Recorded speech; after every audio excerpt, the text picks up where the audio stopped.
Greg Stiegel, who's a wonderful sound engineer here in Austin, Texas, that I've worked with on and off for many years.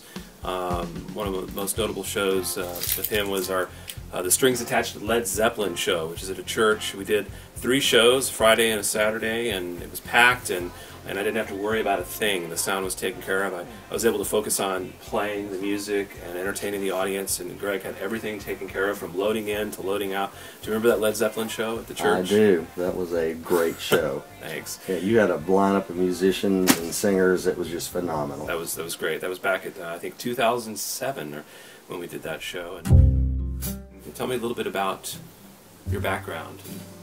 Well, how did you get started? I have been doing sound professionally in Austin since 1975. My first sound company was called Crosswind Sound Systems, and Crosswind was from 75 until probably, well, 98. And then I started doing First Stage Audio full time, and that's the sound company that I call myself now. Okay. And my wife, Catherine, and I are the 2 owner-operators of First Stage Audio, and we have 3 systems, and we go out and do lots of private party cover band shows all throughout the state of Texas, mostly in the central Texas area around Austin. Okay. But we will go anywhere that we need to go. Okay, so what some of the bands that you work with in the Austin area? My primary client at the moment is the Spasmatics. Okay. And that is one of the busiest calendar bands that I have ever worked with. Okay. I also work with Skyrocket still, Okay. which is I think where you said you first met us. Right. Those are our 2 primary clients. However, I do work with other bands also that are cover bands in the Austin area. Hotcakes, Suede.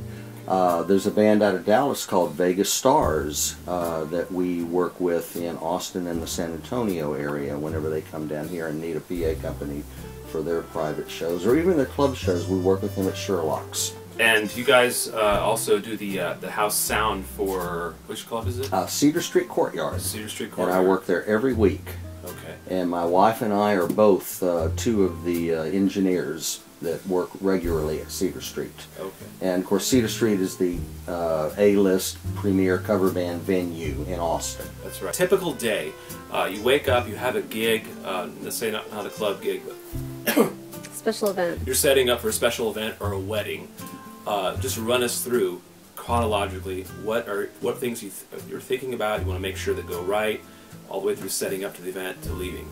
Well, the first thing that I always like to do is what's called advancing the date, where I call the client or the venue or catering manager of the venue where the party's going to be, and just go over details about timeline, when we can load in, do they have adequate electrical power for us, what is the space that we're going to be performing in, is there a stage, all these type of little logistics issues.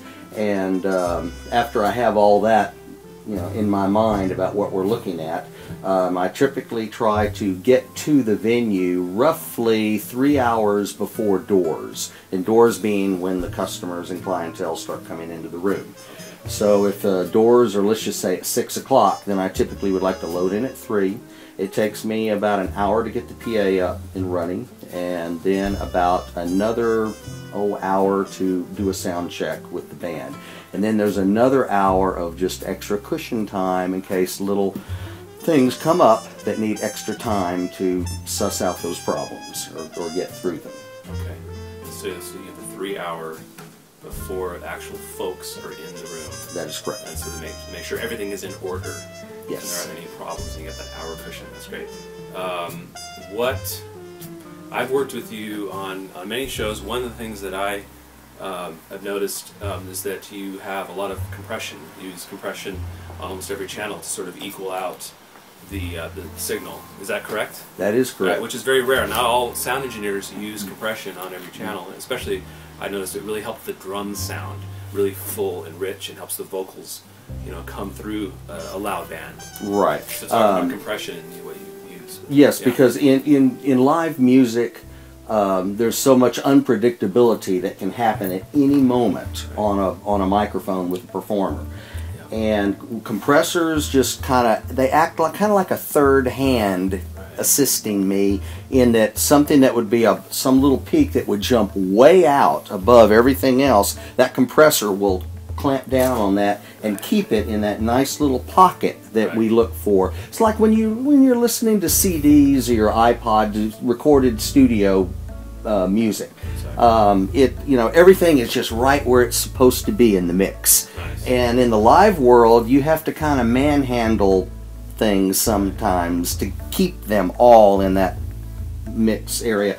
A lot of bands that don't have sound men out front and they just run the sound from the stage themselves, those guys are at a disadvantage because they don't have a set of ears out in the house listening to what the band sounds like to the audience. And there could be things going on that they are unaware of that's coming through their PA that is very unpleasant to have to listen to. Feedback, of course, being the worst. And a good sound man is going to know how to keep that out of the picture as far as feedback goes, and keep all the other little peaks and things, in the pocket of the mix where you'd like everything to be. Exactly. Just as much detail as you want to of what your systems are, what you have available at any gig. Okay. And, you've got, I know you've got the lights, and you've got three systems. We have 3 systems, but we only are going to operate 2 on any given night. Okay. Now I have 2 what I call my standard smaller systems, and then I have a system that's bigger. Okay. The bigger system would be 2 stacks per side of the stage, and that can, depending on the act that I'm working for. Well, I'll give you an example. There's an outdoor venue down north of San Antonio called Bluebonnet Palace. That easily has a capacity of 2,000 to 3,000 people. And the Spasmatics play there once a month on the big outdoor stage. So I will bring that bigger system, and typically there's anywhere from 1,000 to 2,000 people there on a regular basis when they play there. And this system easily covers all of that. And but now my smaller systems, which is what I use probably 95% of the shows that we do, consist of a double 18 cabinet per side and then a mid-high cabinet per side. Okay. And we can probably do and I'll use the Spasmatics as the example only because that's who I work with every week. Right. And they're a pretty loud rock band. Right. And they can play I can do with them and my small system a venue that would have maybe up to 500 or 600 people. Right. Past that, it will cover it. It's just not really loud at the extreme edges or back of the room. Okay. And you got lights too?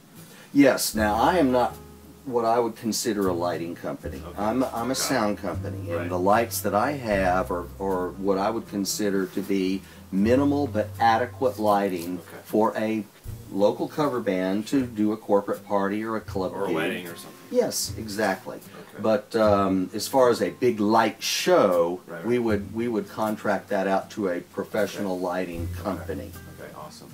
What are the considerations when setting up for a wedding? Well, can you speak to any of that?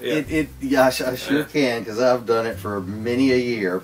That's right. We always have to work with the client and the venue catering director to make sure that everyone's happy with what we're going to do there.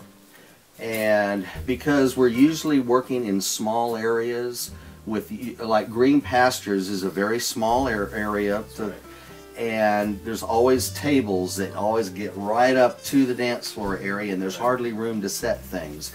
It is an art to figuring out where you're going to put the PA, where the mixing console is going to be, because ideally it needs to be out in front of the PA, somewhere in the audience listening area, so that I hear the PA as the audience will hear it. And that is really important to get good sound to the clientele. Yeah, you just have to work around whatever obstacles are there at the room. and I've been doing this since 1975, so I've had a lot of experience in doing that. Why should a client hire a sound person and a sound company for their event Rather than letting the band just just having the band be their own, do their thing? Well, as I said earlier, the big problem with not having a sound engineer out front mixing the band is that when the musicians are on stage, one, their focus is on what they're doing at the time, which is playing their instruments or singing. They are not thinking about the entire mix of the whole band. And actually, each musician tends to want to hear themselves a little louder than everybody else, and of course each musician is thinking about that for themselves. Right. So you don't want a musician on stage mixing themselves in the PA, because certain things are just going to be louder than other things, right, and it will never sound balanced, and you'll never have that nice pocket that we talked about earlier, right, of a mix where everything is balanced correctly and you can hear everything as you would expect to, right, like you're listening to a CD. Yes. You know, one thing I remember is with our shows, you've been very accommodating in letting us record them. A lot of times we'll do a live mix. At that Green Pastures, the wedding client wanted to make a CD of the entire event, from actually the string quartet playing outside. Didn't you amplify the string quartet outside? Was that? Remember the? I do remember that. Yes, yeah, we had a separate speaker on a stick system out there, because that's right, where the ceremony was. That's right. So you can also amplify the actual officiant and make sure that they're heard and the vows are heard by the audience. Yes. And then we went inside to the Green Pastures, and you had your whole large system in there, and we were able to hook up our recording equipment and record the show. And that was a really nice addition. So that's something too that we offer, is actually a live recording through strings attached, working with Greg, which is a nice memento to keep. You know, the recording of your wedding music and your wedding ceremony. It's nice to look back over the years. So that's another thing we can add on.